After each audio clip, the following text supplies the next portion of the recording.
Dear students, आज की इस हायर परचेज सिस्टम की क्लास में आपका स्वागत है, अभिनंदन है। In today's class of hire purchase system we will discuss about accounting treatment under hire purchase system. Let us start today's topic. Dear students, accounting point of view से goods को हम दो कैटेगरीज में बांटते हैं। First one is goods of considerable value, यानी कि अधिक मूल्य वाले माल, और जो सेकंड कैटेगरी है गुड्स ऑफ स्मॉल वैल्यू, यानी कि कम मूल्य वाले माल। गुड्स ऑफ कंसिडरेबल वैल्यू में हम अधिक मूल्य वाले माल रखते हैं, जैसे कार है, बस है, ट्रक है, मशीन है। इन्हीं सब के बारे में हम यहाँ पर आज डिस्कस करेंगे। और जो कम मूल्य वाले माल हैं उनमें हम कम मूल्य की वस्तुओं को रखते हैं, जैसे साइकिल है, प्रेस है, कूलर है, पंखा है। इनके संबंध में सामान्यतः हायर परचेज सिस्टम में क्रय और विक्रय नहीं किया जाता है। तो गुड्स ऑफ कंसिडरेबल वैल्यू को रिकॉर्ड करने के लिए हायर परचेजर के पास अकाउंटिंग में दो विधियां उपलब्ध रहती हैं। हायर परचेजर दो मेथड्स में से किसी एक मेथड की सहायता से हायर परचेज सिस्टम के अंतर्गत क्रय की गई वस्तुओं को रिकॉर्ड कर सकता है, एसेट्स को रिकॉर्ड कर सकता है। जो फर्स्ट मेथड है टोटल एसेट वैल्यू मेथड, कुल संपत्ति मूल्य विधि। जैसा कि नाम से ही प्रतीत होता है, टोटल एसेट वैल्यू मेथड, इस मेथड में एसेट का जो टोटल कैश प्राइस है उस राशि से हायर परचेजर एसेट अकाउंट को डेबिट करता है और हायर वेंडर के खाते को क्रेडिट करता है। इस मेथड में आपने जो रिकॉर्डिंग करनी है वो ये मानकर रिकॉर्डिंग आप करें कि जैसे कि ये एक सामान्य क्रेडिट परचेज की गई। इस मेथड के अनुसार बैलेंस शीट में जब हम इस एसेट को लिखते हैं तो वहाँ पर एसेट के कैश प्राइस में से उस पर लगाई गई डेप्रिसिएशन को घटा करके जो अमाउंट आता है उस अमाउंट में से हायर वेंडर को जो देय राशि होती है, ड्यू अमाउंट होता है, उसे भी उसमें से हम घटा देते हैं और फिर नेट अमाउंट को बैलेंस शीट में एसेट साइड में हम लिखते हैं। अल्टरनेटिवली हम ये विक्रेता को देय राशि को लायबिलिटी साइड में भी लिख सकते हैं, उसे भी ठीक माना जाता है। जहाँ तक डेप्रिसिएशन लगाने की बात है, डेप्रिसिएशन की राशि की जो कैलकुलेशन हम करते हैं वो हमेशा ही कैश प्राइस के ऊपर कैलकुलेशन की जाती है। हायर परचेजर ने चाहे किसी भी मेथड से अपने खाते तैयार किए हों, डेप्रिसिएशन हमेशा कैश प्राइस के ऊपर लगाई जाएगी। और डेप्रिसिएशन के मेथड के बारे में क्वेश्चन में कुछ भी ना बताया गया हो तो ऐसी स्थिति में हम डेप्रिसिएशन डिमिनिशिंग बैलेंस मेथड के हिसाब से कैलकुलेट करते हैं। तो ये टोटल एसेट वैल्यू मेथड के बारे में मैंने आपको बताया। और जो सेकंड मेथड है वो है एसेट एक्रूवल मेथड, संपत्ति अर्जित विधि। तो इस मेथड के अनुसार हायर परचेजर अपनी बुक्स में एसेट अकाउंट के अंतर्गत जो राशि लिखता है वह उतनी ही राशि लिखता है जितनी राशि उसने एसेट के संबंध में विक्रेता को भुगतान की है। इस सेकंड मेथड में हायर परचेजर अपने एसेट अकाउंट में टोटल कैश प्राइस की राशि को नहीं लिखता है। जैसे मान लीजिए कि एक गाड़ी हायर परचेजर ने हायर परचेज सिस्टम के अंतर्गत खरीदी है और यहाँ मान लीजिए कि गाड़ी का कैश प्राइस है वो 2.5 लाख रुपए है। पहले मेथड में वो अपना एसेट अकाउंट खोलता है तो 2.5 लाख रुपए टोटल कैश प्राइस से एसेट अकाउंट को डेबिट किया जाएगा और हायर वेंडर अकाउंट को क्रेडिट किया जाएगा। जबकि दूसरे मेथड में जो डाउन पेमेंट की राशि है वो मान लीजिए कि 50,000 रुपये की है और बाकी 4 किस्तें 50-50 हज़ार रुपये की उसने देनी है। तो सेकंड मेथड में 50,000 रुपये की जो डाउन पेमेंट है उससे एसेट अकाउंट को डेबिट किया जाएगा और फिर जैसे जैसे इंस्टॉलमेंट्स की राशि वो भुगतान करेगा, यानी कि जो कैश प्राइस का हिस्सा है उस हिस्से से एसेट अकाउंट को डेबिट करेगा। जैसे वो फर्स्ट इंस्टॉलमेंट का भुगतान करेगा 50,000 रुपये का, तो फिर 50,000 रुपये से एसेट अकाउंट को डेबिट कर देगा। फिर सेकंड इंस्टॉलमेंट का भुगतान करेगा 50,000 रुपये का, तो फिर जो है 50,000 रुपये से फिर एसेट अकाउंट को वो डेबिट कर देता है। यहाँ पर किस्त के अंदर जितना कैश प्राइस का हिस्सा होता है उसी हिस्से से इस एसेट अकाउंट को डेबिट करता है। इंटरेस्ट की जो राशि होती है वो इंटरेस्ट अकाउंट में चली जाती है। जैसे मान लीजिए टोटल अमाउंट इंस्टॉलमेंट का भुगतान किया 60,000 रुपये, इसमें 10,000 रुपये इंटरेस्ट का शामिल है, 50,000 रुपये कैश प्राइस का हिस्सा है, तो 50,000 रुपये एसेट अकाउंट में वो डेबिट में लिख देता है और 10,000 रुपये जो इंटरेस्ट है वो राशि इंटरेस्ट अकाउंट में चली जाती है। तो इसी आधार पर जो सेकंड मेथड है उसका नाम रखा गया है एसेट अक्रूवल मेथड, संपत्ति अर्जित विधि। जितनी संपत्ति उसने अर्जित कर ली है, जितना भुगतान उसने संपत्ति के संबंध में किया है, उतने अमाउंट से एसेट अकाउंट को, संपत्ति खाते को हायर परचेज डेबिट करता चला जाता है। डियर स्टूडेंट्स, यहाँ पर एक बात उल्लेखनीय है कि अगर एसेट को रिकॉर्ड करने के बारे में कोई मेथड क्वेश्चन में ना दिया हो तो हमने फर्स्ट मेथड के हिसाब से ही वहाँ पर क्वेश्चन को सोल्व करना होता है, क्योंकि प्रथम विधि को ही अधिक प्रयोग में लाया जाता है। तो अतः आपने स्पष्ट सूचना के अभाव में प्रथम विधि यानी कि टोटल एसेट वैल्यू मेथड से हमने क्वेश्चन को सोल्व करना होता है, और जो फर्स्ट मेथड है वही यहाँ पर व्यवहारिक प्रतीत होता है। एक और बात विद्यार्थियों को यहाँ पर ध्यान में रखनी होती है कि डेप्रिसिएशन हमेशा ही टोटल कैश प्राइस के ऊपर लगाया जाएगा, चाहे फर्स्ट मेथड हम यूज़ करें चाहे सेकंड मेथड हम यूज़ करें। और एक बात मैंने आपको बता दी है कि अगर डेप्रिसिएशन के मेथड के बारे में वहाँ पर नहीं बताया गया है, स्पष्ट नहीं किया गया है, तो ऐसी स्थिति में आपने डिमिनिशिंग बैलेंस मेथड को अडॉप्ट करना है, उसके अनुसार ही डेप्रिसिएशन आपने वहाँ पर कैलकुलेट करनी। और अब हम टोटल एसेट वैल्यू मेथड के संबंध में हायर परचेजर की बुक्स में क्या क्या एंट्रीज होंगी और at the same time hire vendor की बुक्स में क्या क्या एंट्रीज होंगी, उनके बारे में हम यहाँ पर एक एक करके डिस्कस करेंगे। तो हायर परचेजर अपनी बुक्स में सबसे पहली एंट्री तब करता है जब वह संपत्ति को परचेज करता है। तो ऐसी स्थिति में एसेट उसके पास आती है तो एसेट अकाउंट को वो डेबिट करता है और हायर वेंडर को यहाँ पर क्रेडिट करता है। तो एसेट अकाउंट डेबिट और टू हायर वेंडर अकाउंट, और नरेशन हम लिख देते हैं for cash price of asset purchased on hire purchase system. तो हायर परचेज सिस्टम के अंतर्गत ये एसेट खरीदी गई है और कैश प्राइस से यहाँ पर एंट्री की गई है, इसलिए इस प्रकार से नरेशन ये लिखी जाती है। तो यहाँ पर हायर परचेजर आप देख रहे हैं कि एसेट को यहाँ पर खरीद रहा है। एट द सेम टाइम आप देखते हैं कि हायर वेंडर है, हायर सेलर है, वो अपनी वस्तुओं को बेच रहा होता है, तो वो सेल्स की एंट्री यहाँ पर करता है और हायर परचेजर को डेबिट करता है, क्योंकि hire purchaser is the receiver.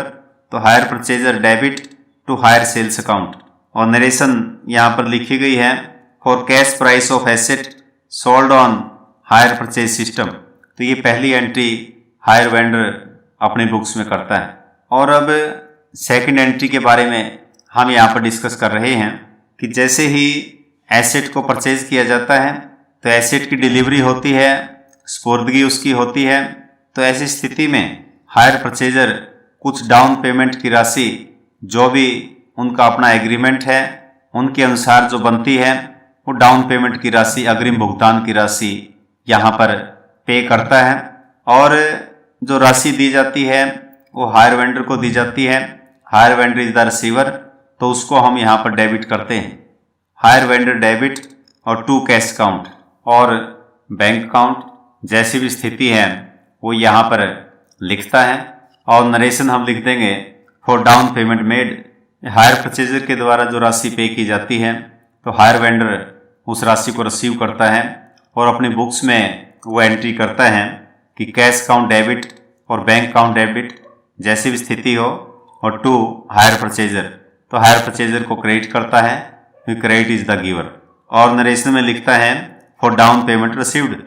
यदि इंस्टॉलमेंट्स एनुअल हैं ईयरली इंस्टॉलमेंट्स हैं, तो ये पहली 2 एंट्री हमारी प्रथम वर्ष में होंगी और प्रथम वर्ष के अंत में इंटरेस्ट की राशि ड्यू की जाएगी for the amount of interest due.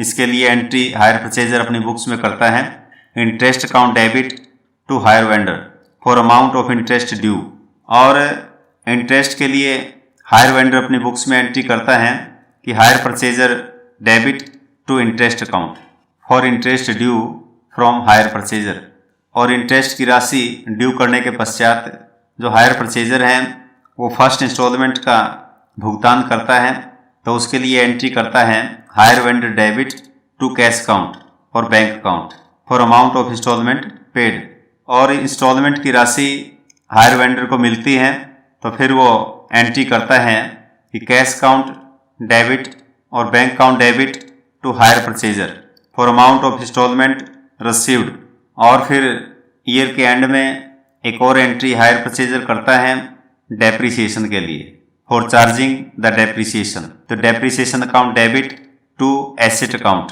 तो एसेट को हम क्रेडिट कर देते हैं for providing depreciation on cash price of asset, तो कैश प्राइस के ऊपर टोटल कैश प्राइस के ऊपर डेप्रिसिएशन कैलकुलेट की जाती है, तो उसकी एंट्री इस प्रकार से यहाँ पर की गई। तो डेप्रिसिएशन की एंट्री हायर परचेजर ने अपने बुक्स में की है, हायर वेंडर डेप्रिसिएशन की कोई एंट्री यहाँ पर नहीं करता है, तो नो एंट्री यहाँ पर लिखा गया है। और फिर वर्ष के अंत में at the end of the year hire purchaser depreciation की राशि को और इंटरेस्ट की राशि को उसके अपने प्रॉफिट एंड लॉस अकाउंट में ट्रांसफ़र कर देता है, तो क्लोजिंग एंट्री यहाँ पर जो पास की जाती है उसमें profit and loss account debit to interest account to depreciation account वो यहाँ पर लिखता है, और नरेशन लिख देंगे for amount of interest and depreciation transfer to profit and loss account. Hire vendor भी अपने बुक्स में इंटरेस्ट की राशि को ट्रांसफ़र करता है प्रॉफिट एंड लॉस अकाउंट में, लेकिन यहाँ पर हमें ध्यान रखना होगा कि इंटरेस्ट की राशि इसके लिए इनकम है, इसलिए प्रॉफिट एंड लॉस अकाउंट के क्रेडिट साइड में वो इसको ट्रांसफ़र करता है, इसलिए प्रॉफिट एंड लॉस अकाउंट को क्रेडिट यहाँ पर किया जाता है। तो interest account debit to profit and loss account for amount of interest transferred to profit and loss account, इस प्रकार से नरेशन हायर वेंडर की बुक्स में लिखी जाती है। और फिर लास्ट में हायर वेंडर की बुक्स में एक और एंट्री होती है कि वो हायर सेल्स को ट्रेडिंग अकाउंट में ट्रांसफ़र करता है, तो ऐसी स्थिति में हायर सेल्स अकाउंट को डेबिट किया जाएगा और टू ट्रेडिंग अकाउंट लिखा जाएगा, और नरेशन में हम लिखेंगे for hire sales transfer to trading account. तो ये एंट्री सिर्फ हायर वेंडर की बुक्स में होती हैं, हायर परचेजर की बुक्स में कोई एंट्री यहाँ पर नहीं होती है, इसलिए यहाँ पर नो एंट्री लिखा गया है। तो हायर सेल्स को ट्रेडिंग अकाउंट में ट्रांसफ़र करने की एंट्री ये फर्स्ट ईयर में ही होती है, सेकेंड ईयर और थर्ड ईयर में इस प्रकार की कोई एंट्री हमने पास नहीं करनी है। इन जर्नल एंट्रीज के आधार पर हायर परचेजर अपनी बुक्स में 4 प्रकार के खाते ये बनाता है। जो फर्स्ट है एसेट अकाउंट। एसेट अकाउंट की स्टार्टिंग वो डेबिट साइड से करता है, क्योंकि कोई भी एसेट है उसका डेबिट बैलेंस होता है और डेबिट साइड में वो लिखता है टू हायर वेंडर। तो फर्स्ट मेथड हम यहाँ पर डिस्कस कर रहे हैं, इसलिए total cash price of asset यहाँ पर लिखा जाता है, और फिर साल के अंत में वो डेप्रिसिएशन लगाता है बाय डेप्रिसिएशन अकाउंट और बैलेंस को आगे वो ले जाता है। तो इस प्रकार से एसेट अकाउंट आगे ईयर आफ्टर ईयर वो चलता रहता है। और सेकंड अकाउंट यहाँ पर है हायर वेंडर्स अकाउंट। तो हायर वेंडर अकाउंट जो है क्रेडिट साइड से शुरू होता है, क्योंकि हायर वेंडर को हायर परचेजर ने कुछ राशि देनी होती है, एक क्रेडिटर की तरह इस खाते को तैयार करता है। तो फर्स्ट मेथड हम यहाँ पर डिस्कस कर रहे हैं, और हायर वेंडर के खाते के क्रेडिट साइड में बाय एसेट अकाउंट यहाँ पर लिखा जाता है, और टोटल कैश प्राइस है उससे इस खाते को यहाँ पर क्रेडिट किया जाता है, और जितनी डाउन पेमेंट है उस राशि से इस खाते को डेबिट किया जाता है। तो टू कैश अकाउंट और बैंक अकाउंट हम यहाँ पर डेबिट में लिखते हैं। जो डाउन पेमेंट डिलीवरी के टाइम दी है उस राशि की सहायता से ये यहाँ पर एंट्री की जाती है। और फिर यदि एनुअल इंस्टॉलमेंट्स हैं तो साल के अंत में हम इंटरेस्ट की राशि यहाँ पर ड्यू करते हैं तो बाय इंटरेस्ट अकाउंट यहाँ पर लिखा जाता है, और जो किस्त है वो किस्त की राशि डेबिट साइड में लिखेंगे टू कैश अकाउंट। इंस्टॉलमेंट का जो अमाउंट बनता है वो यहाँ पर लिखते होते हैं, और फिर इसका बैलेंस हम निकालते हैं, उस बैलेंस को आगे लेके जाते हैं टू बैलेंस कैरी डाउन लिख करके इस खाते के बैलेंस को हम आगे लेकर जाते हैं। और नेक्स्ट ईयर फिर क्रेडिट साइड में हम लिखेंगे बाय बैलेंस ब्रॉट डाउन, तो सेम राशि यहाँ पर लिखी जाती है। तो इस प्रकार से हायर वेंडर का खाता यहाँ पर हम तैयार करते हैं। फिर जो तीसरा खाता हायर परचेजर अपने बुक्स में वो मेंटेन करता है वो है इंटरेस्ट अकाउंट। तो इंटरेस्ट हायर परचेजर के लिए यहाँ पर एक एक्सपेंस है, खर्चा है, इसलिए टू हायर वेंडर लिख करके इंटरेस्ट की राशि यहाँ पर लिखी जाती है, और फिर इस इंटरेस्ट को प्रॉफिट एंड लॉस अकाउंट में ट्रांसफर कर दिया जाता है, तो by profit and loss account यहाँ पर लिखा जाता है। ठीक इसी प्रकार से सेकंड ईयर में, थर्ड ईयर में ये खाता ऐसे बनाया जाता है। हायर परचेजर एक और खाता अपने बुक्स में बनाता है वो है डेप्रिसिएशन अकाउंट। तो डेप्रिसिएशन भी एक एक्सपेंस है, एक खर्चा है, इसलिए डेप्रिसिएशन अकाउंट भी डेबिट साइड से यहाँ पर शुरू होता है, और डेबिट साइड में हम लिखेंगे टू एसेट अकाउंट। तो साल के अंत में यहाँ पर ये एंट्री की जाती है, जितना भी डेप्रिसिएशन यहाँ पर लगाया गया है उस अमाउंट से इसको डेबिट किया जाता है, और by profit and loss account लिख करके इस खाते को साल के अंत में क्लोज कर दिया जाता है। जैसा कि मैंने पहले बताया कि डेप्रिसिएशन का अमाउंट हमेशा total cash price of asset के ऊपर कैलकुलेट किया जाता है, और यदि डेप्रिसिएशन लगाने के मेथड के बारे में वहाँ पर कुछ मेंशन ना हो तो हमें डिमिनिशिंग बैलेंस मेथड की सहायता से डेप्रिसिएशन के अमाउंट को कैलकुलेट करना होता है। तो प्यारे विद्यार्थियों, ये चार खाते हायर परचेजर अपनी बुक्स में खोलता है। यदि क्वेश्चन में लिखा है कि नेसेसरी अकाउंट्स जो है आप बनाइए हायर परचेजर की बुक्स में, तो आपने ये चार खाते यहाँ पर बनाकर दिखाने होते हैं। ठीक इसी प्रकार से जो हायर वेंडर है वो दो खाते खोलता है, एक है हायर परचेजर का खाता और दूसरा है इंटरेस्ट अकाउंट। तो हायर परचेजर एक डेटर की तरह हायर वेंडर के लिए रहता है, इसलिए डेबिट साइड से इस खाते को हम शुरू करते होते हैं। तो जैसे ही हायर सेल्स की जाती है तो उसके लिए यहाँ पर एंट्री की जाती है टू हायर सेल्स अकाउंट, और एसेट का टोटल कैश प्राइस यहाँ पर लिखा जाता है। ये ध्यान रखना है, हायर परचेजर के खाते में हम यहाँ पर टू हायर सेल्स लिखते हैं, हायर सेल्स अकाउंट, और ये ध्यान रखना है कि टोटल जो कैश प्राइस है वही राशि यहाँ पर लिखी जाती है। हायर परचेज प्राइस यहाँ पर आपने नहीं लिखनी है, यह आपने विशेष तौर से ध्यान रखना है। और फिर जितनी राशि डाउन पेमेंट पर मिली है उसे हम यहाँ पर रिकॉर्ड करते हैं बाय कैश अकाउंट और बैंक अकाउंट। तो डाउन पेमेंट की राशि यहाँ पर लिखी जाती है, और फिर इंटरेस्ट जो कैलकुलेट किया है, जो इंटरेस्ट की राशि ड्यू हुई है, उस राशि को हम डेबिट साइड में लिखते हैं टू इंटरेस्ट अकाउंट, और फिर इंस्टॉलमेंट की राशि प्राप्त की जाती है बाय कैश अकाउंट लिख करके इंस्टॉलमेंट की राशि हम प्राप्त करते हैं। कैश प्राइस का हिस्सा और इंटरेस्ट का जो अमाउंट है वो हम बाय कैश अकाउंट के सामने या बाय बैंक अकाउंट के सामने यहाँ पर लिखते हैं, और फिर बैलेंस इसका हम निकालते हैं फर्स्ट ईयर का। यदि हमारे इंस्टॉलमेंट्स जो है वो एनुअल हैं, वार्षिक हैं, तो ऐसी स्थिति में यहाँ पर इसका बैलेंस निकाल करके हम आगे लेकर जाते हैं by balance carry down. By balance carry down यहाँ पर लिखा जाता है, और इस सेम राशि को आगे नेक्स्ट ईयर के फर्स्ट डे में हम लिखते हैं टू बैलेंस ब्रॉट डाउन। तो सेम राशि यहाँ पर लिखी जाती है। ठीक इसी प्रकार से आप देखते हैं एक इंटरेस्ट अकाउंट यहाँ पर हायर वेंडर अपनी बुक्स में बनाता है, और इंटरेस्ट इसके लिए यहाँ पर क्या है कि इनकम है, इसलिए इनकम है तो ये इंटरेस्ट अकाउंट क्रेडिट साइड से हमारा यहाँ पर शुरू होगा, और लिखेंगे हम क्रेडिट साइड में by hire purchaser. Hire purchaser से जो राशि ड्यू होगी उस अमाउंट से इस खाते को हम क्रेडिट करते हैं, और फिर साल के अंत में इस खाते को बंद कर दिया जाता है और हम लिखते हैं to profit and loss account. तो ठीक इसी प्रकार से ईयर आफ्टर ईयर ये खाता बनता चला जाता है। यदि विक्रेता की पुस्तकों में आवश्यक खाते बनाने के लिए बोला गया है तो आपने ये दो खाते यहाँ पर बनाने होते हैं। एक बनाना है आपने हायर परचेजर अकाउंट और एक बनाना है आपने इंटरेस्ट अकाउंट। अब यहाँ पर बात आती है कि इंटरेस्ट की कैलकुलेशन हम कैसे करें। जिस प्रकार से डेप्रिसिएशन की कैलकुलेशन हमेशा ही कैश प्राइस के ऊपर की जाती है, ठीक उसी प्रकार से इंटरेस्ट की कैलकुलेशन भी कैश प्राइस के ऊपर की जाती है। एक एग्जाम्पल की सहायता से हम यहाँ पर डिस्कस करेंगे कि किस प्रकार से इंटरेस्ट की हम कैलकुलेशन करें और किस प्रकार से इंस्टॉलमेंट के अंतर्गत जो कैश प्राइस शामिल होता है और जो इंटरेस्ट का अमाउंट शामिल होता है उन दोनों को अलग अलग कैसे करें।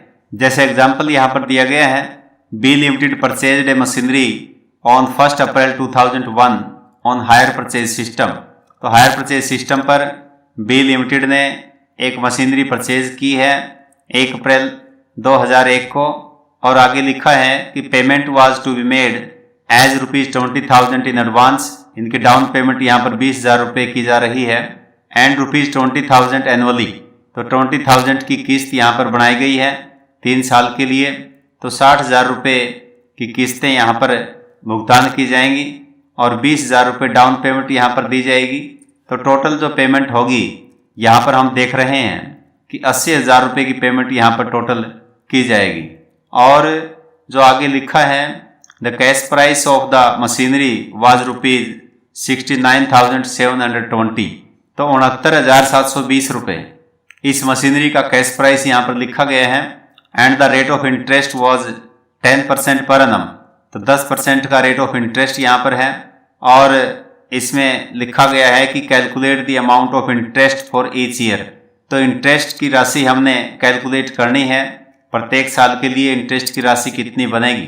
तो इस एग्जाम्पल में आप देख रहे हैं कि जो कैश प्राइस है मशीनरी का वो 69,720।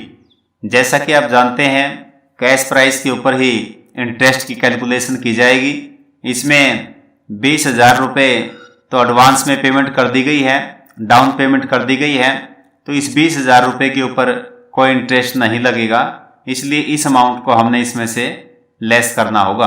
तो 69,720 माइनस 20,000 तो बैलेंस रह गया 49,720। तो इस राशि के ऊपर हम 10% की दर से यहाँ पर 1 ईयर का इंटरेस्ट कैलकुलेट करेंगे और वो आ गया आपके सामने है, सिंपल है 4,972। और ये इंटरेस्ट भी हायर परचेजर ने हायर वेंडर को देना है, तो इसलिए इस इंटरेस्ट की राशि को हमने इसमें यहाँ पर ऐड कर दिया है, जोड़ दिया है और ये अमाउंट आ गया 54,692। तो साल के अंत में ये 54,692 रुपीज़ हायर परचेजर ने हायर वेंडर को देने हैं और पहली इंस्टॉलमेंट यहाँ पर आ गई है, उसका समय आ गया है। तो 20,000 की फर्स्ट इंस्टॉलमेंट वो हम इसमें से लेस करेंगे। तो फिर हम देखते हैं कि सेकेंड ईयर के स्टार्टिंग में जो आउटस्टैंडिंग अमाउंट यहाँ पर है वो 34,692 का यहाँ पर बनता है और अब आगे जो इंटरेस्ट लगेगा वो इसी अमाउंट के ऊपर यहाँ पर हम लगाएंगे। वो 10% का जो रेट दिया है उसी रेट की सहायता से यहाँ पर 1 ईयर का इंटरेस्ट कैलकुलेट किया जाएगा और वो बन गया 3,469 रुपीज़ और 20 पैसा। तो ये हमने राशि इसमें जोड़ दी है और जोड़ने के बाद यहाँ पर जो राशि बनती है वो टोटल अमाउंट आप देख रहे हैं 38,161 रुपीज़ एंड 20 पैसा ये राशि है। इसमें से हम इंस्टॉलमेंट की राशि को लेस करेंगे। जो सेकेंड ईयर के एंड में इंस्टॉलमेंट की राशि जो पे की जाएगी वो 20,000 की जाएगी। इस 20,000 में इंटरेस्ट भी इंक्लूडेड है, तो ये 20,000 हम इसमें से लेस कर देंगे और हमारे पास जो रिमेनिंग अमाउंट यहाँ पर रहता है 18,161 रुपीज़ 20 पैसा यहाँ पर बैलेंस रहता है। और फिर यहाँ पर थोड़ा सा आपने ध्यान रखना होगा, तो यहाँ पर इंटरेस्ट की जो कैलकुलेशन की जाएगी वो कैलकुलेशन आपने 10% के हिसाब से कैलकुलेट नहीं करनी है। यहाँ पर आपने देखना है कि जो लास्ट इंस्टॉलमेंट है वो 20,000 की हमने पे करनी है और जो रिमेनिंग अमाउंट यहाँ पर आप देख रहे हैं 18,161 रुपीज़ एंड 20 पैसा तो इन दोनों का जो डिफरेंस है वही इंटरेस्ट की राशि यहाँ पर अज्यूम की जाती है। तो ये जो डिफरेंस है 1838 रुपीज़ एंड 80 पैसा, ये इंटरेस्ट का अमाउंट यहाँ पर इंस्टॉलमेंट की राशि में से घटाकर हमें मिला है और इसी को ही इंटरेस्ट यहाँ पर माना जाएगा। और इसी इंटरेस्ट की राशि से हायर वेंडर अपनी बुक्स में एंट्री करता है, इसी इंटरेस्ट की राशि से हायर परचेजर अपनी बुक्स में एंट्री करता है। और लास्ट इंस्टॉलमेंट आप देख रहे हैं 20,000 की, यहाँ पर थर्ड ईयर के एंड में वो भुगतान की गई है। और जो रिमेनिंग बैलेंस यहाँ पर आप देख रहे हैं कि वो नील यहाँ पर रिमेनिंग बैलेंस रह गया है।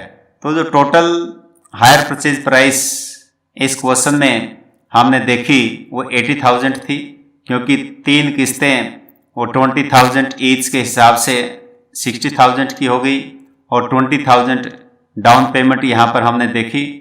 और टोटल हायर परचेज प्राइस इस क्वेश्चन में 80,000 रखा गया था और जो कैश प्राइस था 69,720 था। तो उसमें से अगर ये लेस कर देते हैं हम तो टोटल इंटरेस्ट की राशि यहाँ पर जो बनती है वो 10,280 यहाँ पर बनती है।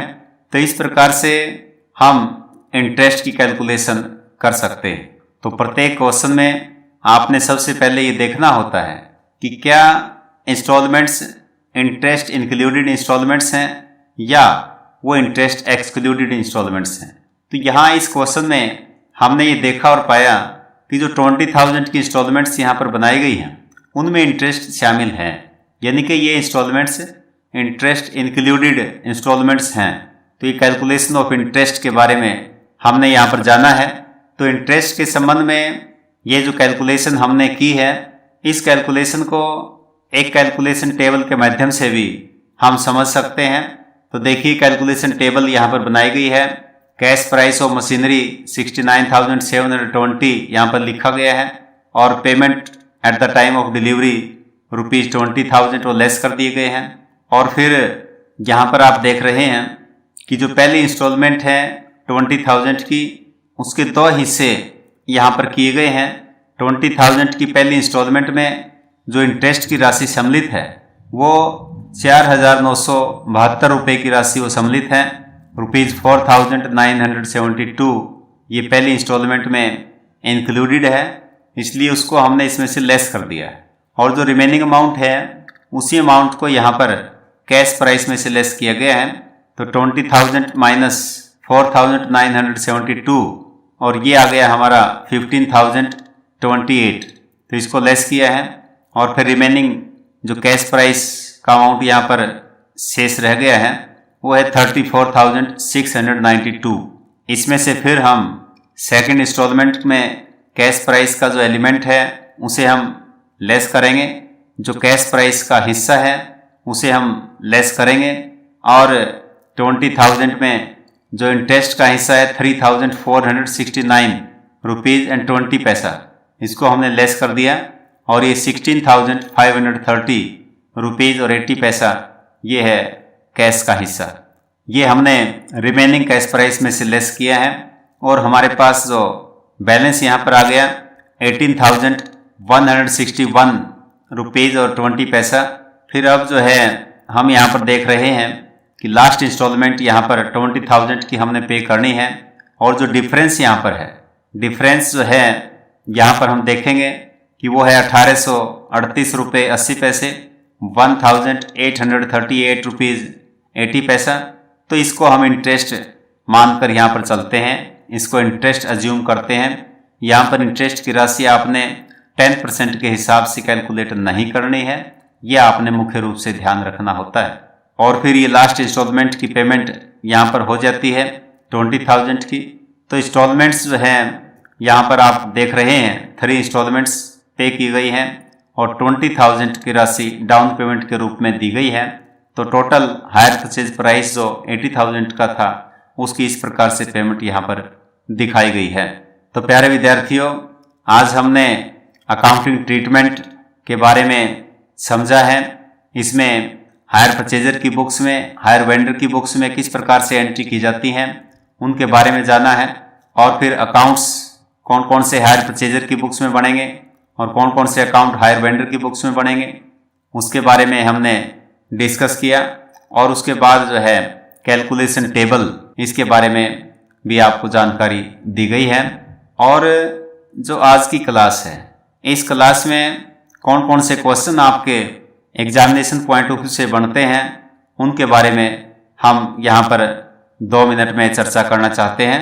कई बार क्वेश्चन एग्जाम में देखने को मिलता है कि आप जो है हायर परचेज सिस्टम में काउंटिंग ट्रीटमेंट्स के बारे में यहाँ पर समझाइए, और जो फिगर्स हैं इमेजिनरी फिगर्स आप जो है ले सकते हैं।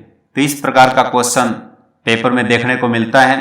तो आपने हायर परचेजर का नाम, हायर वेंडर का नाम अपने आप जो है वो तय करना होता है, और जो मशीनरी या एसेट है उसका अमाउंट आपने तय करना होता है, और इंटरेस्ट का रेट आपने तय करना होता है, और सभी एंट्रीज आपने पास करके दिखानी है, और सभी अमाउंट्स आपने कैलकुलेट करके लिखने होते हैं। तो इस प्रकार का क्वेश्चन जब आ जाता है तो इमीडिएटली एग्जामिनेशन हॉल में आपके लिए सब कुछ सोचना करना मुश्किल हो जाता है। इसलिए इस प्रकार के क्वेश्चन की तैयारी आप पहले से रखें, इमेजिनरी फिगर्स आप पहले से तैयार करके रखें, और किस प्रकार से अकाउंट्स आपने बनाने हैं, किस प्रकार से आपने एंट्रीज करनी है, किस प्रकार से आपने इंटरेस्ट की कैलकुलेशन करनी है, वो पहले से ही आप तैयारी इस तरह क्वेश्चन की आप रख सकते हैं। तो बड़ा क्वेश्चन कई बार ये देखने को मिलता है, और इस प्रकार के क्वेश्चन में अगर आपका क्वेश्चन ठीक है, अगर आपका आंसर ठीक है, तो आपको लगभग पूरे नंबर उसमें मिल जाते हैं। तो क्वेश्चन का फॉर्मेट आप देख रहे हैं, mention the necessary journal entries by taking imaginary figures in the books of buyer as well as seller when goods are sold on hire purchase system. तो इमेजिनरी फिगर्स आपने अपने खुद के लेने हैं और एंट्रीज करके आपने यहाँ पर दिखानी। तो ये क्वेश्चन आपका 15 नंबर का क्वेश्चन इस प्रकार का आता है। और कई बार सिंपल जर्नल एंट्रीज का क्वेश्चन भी देखने को मिलता है, और उसमें अकाउंट्स के बारे में भी पूछ लिया जाता है, जैसे give necessary journal entries in the books of hire purchaser as well as hire vendor when goods are sold on hire purchase system and also explain about necessary accounts to be prepared in the books of hire purchaser and hire vendor. तो ये question भी 15 number का question यहाँ पर बनता है। और कई बार 4 नंबर के क्वेश्चन भी जर्नल एंट्रीज के बारे में देखने को मिल सकते हैं। वो एक तो ये है कि give journal entries in the books of hire purchaser, दूसरा हो सकता है कि mention journal entries in the books of hire vendor, third question हो सकता है tell us about necessary ledger accounts in the books of hire purchaser, और interest की कैलकुलेशन के बारे में भी आपसे क्वेश्चन पूछा जा सकता है। एक जो 4 नंबर का क्वेश्चन यहाँ पर बनता है, explain total asset value method with the help of an example, और एक क्वेश्चन इसी प्रकार से यहाँ पर हो सकता है कि explain asset accrual method with the help of an example. तो ये थी जानकारी 4 नंबर के क्वेश्चंस के बारे में। Thank you very much for joining the class. Have a nice and wonderful day. Jai Hind.